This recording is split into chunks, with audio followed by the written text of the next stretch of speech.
जब देव ऋषि नारद इंद्रलोक में पहुंचे, देव ऋषि नारद जब इंद्रलोक में पहुंचे तो वहां बहुत सारी अप्सराएं नृत्य कर रही थी, बहुत अप्सराएं नृत्य कर रही थी।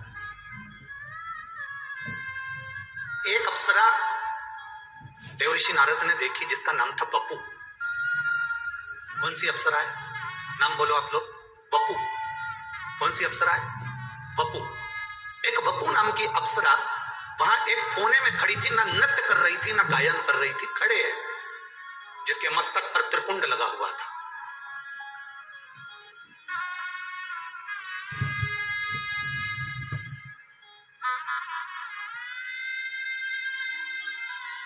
चालीस गांव की कथा में आपको कहा था, दुर्वासा ऋषि मस्तक पर त्रिपुंड धारण कर कर गए थे और नरक में घूमने के लिए गए थे। नरक में कुंभी पाक, नरक में कुंड में उन्होंने झांक लिया था। उनके मस्तक के त्रिपुंड की थोड़ी सी राख भभूति कुंड में गिर गई थी तो नरक में बेकुंठ उत्पन्न हो गया था। वो त्रिपुंड की भभूति में इतना दम था।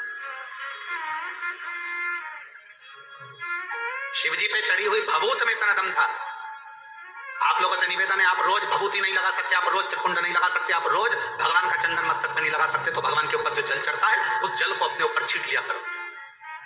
24 घंटे एनर्जी रहेगी, 24 घंटे बल।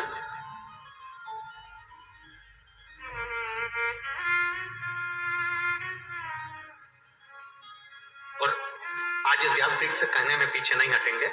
हम तो इतना जरूर कहेंगे, अगर कोई व्यक्ति बीमार है, हॉस्पिटल लेकर जा रहे हो, लग रहा है कि इसको बड़ी बीमारी की आशंका है, इसका किडनी लीवर डैमेज हो चुका है, इसको कहीं कैंसर जैसा रोग दिख रहा है, इसके शरीर में कोई ना कोई बड़ी बीमारी डॉक्टर बोल सकता है, तुम्हें लग रहा है कि घबराहट हो रही है, भय लग रहा है कि मैं डॉक्टर को दिखाने नागपुर जा रही हूँ, मैं डॉक्टर को दिखाने के लिए चंद्रपुर जा रही हूँ, मैं डॉक्टर को दिखाने के लिए यवतमाल जा रही हूँ, मैं डॉक्टर को दिखाने के लिए यहाँ जा रही हूँ, और तुम्हें लग रहा है कि कहीं कोई बड़ी बीमारी ना आए, तो हमारा निवेदन है, सबसे पहला काम करना, हॉस्पिटल डॉक्टर को दिखाने से पहले शंकर के मंदिर में जाना, एक लोटा जल समर्पित कर आचमन करना, एक बेलपत्री उठाना, तुम खाओ तो ठीक, ना खाओ तो ठीक, उसको पर्स में डालना या जेब में रखना और उसको लेकर हॉस्पिटल तक जाना और कुंदकेश्वर महादेव का नाम लेकर जाना। कभी बड़ी बीमारी नहीं कर सकती।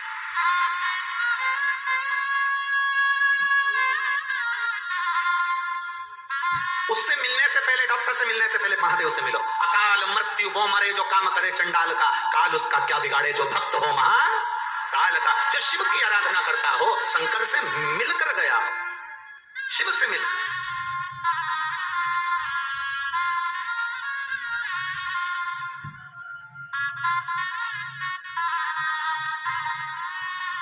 बहुत बड़े डॉक्टर को फाइल दिखा दी, फिर छोटे छोटे डॉक्टरों से जाकर कह दो हम बड़े डॉक्टर मुंबई गए थे, वहां ये डॉक्टर को दिखाकर, बड़े हॉस्पिटल का नाम ले दो, हमने वहां दिखाया।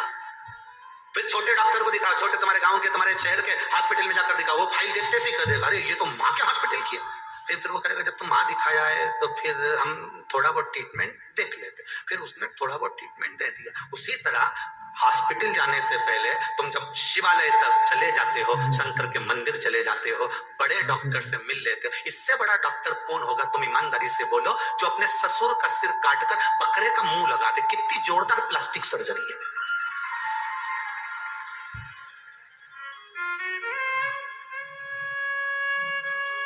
एक लड़के ने लिखकर भेजा, गुरुजी ये बताओ कि गणेश जी का सिर कटा तो शंकर भगवान ने गणेश जी का सिर क्यों नहीं जोड़ दिया वापिस, हाथी का सिर क्यों जोड़ा? तो हमने कहा ये तो कोई भी कर लेगा, हाथ टूटा हाथ कोई भी जोड़ देगा, पर हाथ की जगह पांव तो लगा के बता, तब मालूम पड़ेगा कि सही सर्जरी हुई कि नहीं। यहां से थोड़ी सी चमड़ी निकाल कर यहां लगा दी, यहाँ का थोड़ा सा अंग निकाल कर यहाँ लगा दिया, ये तो कोई भी कर सकता है। सिर कटा वही की वही सिर तो कोई भी जोड़ सकता है, पर दिक्कत जहां लोगों को लगती है, लोग कहते हैं सनातन धर्म पर उंगली उठाते उठाते तुम्हारे भगवान ने सिर काटा था, वही की वही सिर क्यों नहीं जोड़ दिया, हाथी का सिर क्यों लगाया? हमारा कहने का मतलब केवल इतना सा है, किसी मनुष्य के शरीर पर हाथी का मुंह जोड़कर अब समझो कि प्लास्टिक सर्जरी इसको करते हैं, और वो भी जिंदा।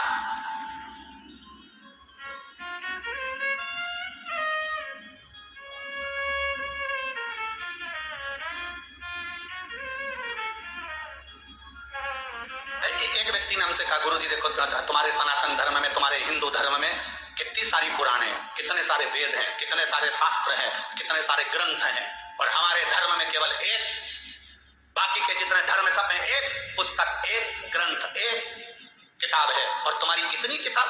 हमने उनसे कहा हम पूरी लाइब्रेरी लेकर चलते हैं, क्योंकि हम सनातन हिंदू हैं। पूरी लाइब्रेरी लेकर चलते हैं, साथ में होना चाहिए, लाइब्रेरी हमारी है। एक पुस्तक टांग कर क्या करें, लाइब्रेरी हमारी है। हम विष्णु पुराण भी पढ़ते हैं, हम गर्ग संहिता भी पढ़ते हैं, तो हम सब कुछ पढ़ते हैं, कोई चीज नहीं छोड़ते, कोई चीज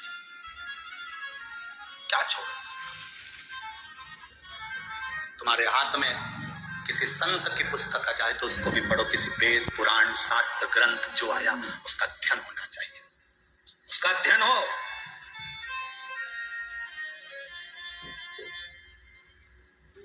अब वो समय नहीं रहा जिस समय में केवल एक कथा वाचना चालू कर दो, इनका जन्म यहाँ हुआ, उनका जन्म वहां हुआ, उन्होंने ये करा, उन्होंने वो करा, और कथा पूरी हो गई। 4 भजन सुना दिए, सबको ताली बजवा दी, थोड़ा बहुत नाच लिए, कूद लिए, और कथा पूरी हो गई। शिव महापुराण में तो इतना समय भी नहीं होता कि एक भजन की जगह 2 भजन गा लिया जाए। एक भजन के लिए भी थोड़ा सा समय बीच में फंसाना पड़ता है, तब जाकर कोई भजन हो पाता है, नहीं तो वो कथा इतनी लंबी तक चल जाती है कि आपके भीतर शिव तत्व कैसे प्राप्त हो। हम जिसके लिए आए, हम जिस परमात्मा को प्राप्त करने के लिए आए, हम जिसके दरवाजे पर आए हैं, वो हमें कैसे मिले। हम गुरु के दरवाजे पर जाएं, और उस गुरु के दरवाजे पर जाएं तो हम अगर गुरु के दरवाजे पर पहुंचे, भले हमारा गुरु भाषा में नहीं हो, पर गुरु ग्रंथ भी अगर वहां पर है तो उस ग्रंथ में गुरु का दर्शन होना चाहिए। उस ग्रंथ में गुरु का दर्शन हो तो समझ लेना कि तुम्हारा गुरु के दरवाजे जाना सार्थक हुआ, तुम्हारा गुरुद्वारे जाना सार्थक हुआ। तुम मंदिर में जाओ, और मंदिर में जाने के बाद तुम अगर भगवान को जल चढ़ाते समय तुम्हारे भीतर की इंद्रियां आनंदित ना हो जाए तो तुम्हारा फिर मंदिर जाना व्यर्थ है। आनंदित होना चाहिए कि मैंने जल चढ़ाया तो मेरी इंद्रियां आनंदित हुई।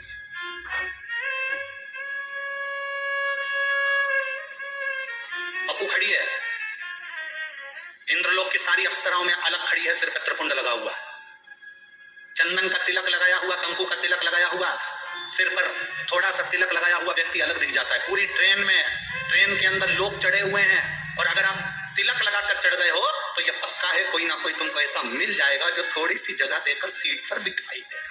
तिलक का यह फर्क पड़ता है।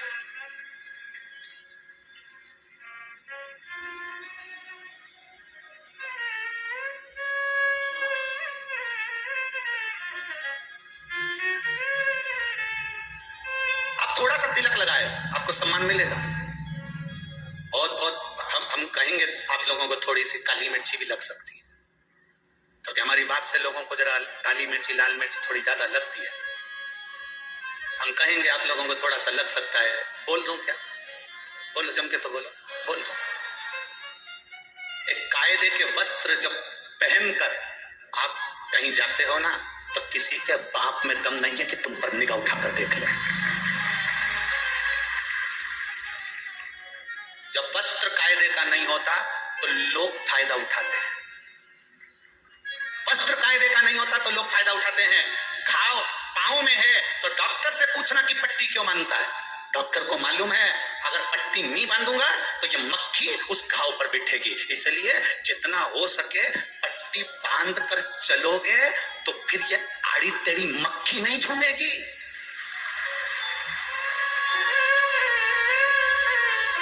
मक्खी झूमती तब है जब घाव दिखते हैं, जब हमारा शरीर नजर आता है।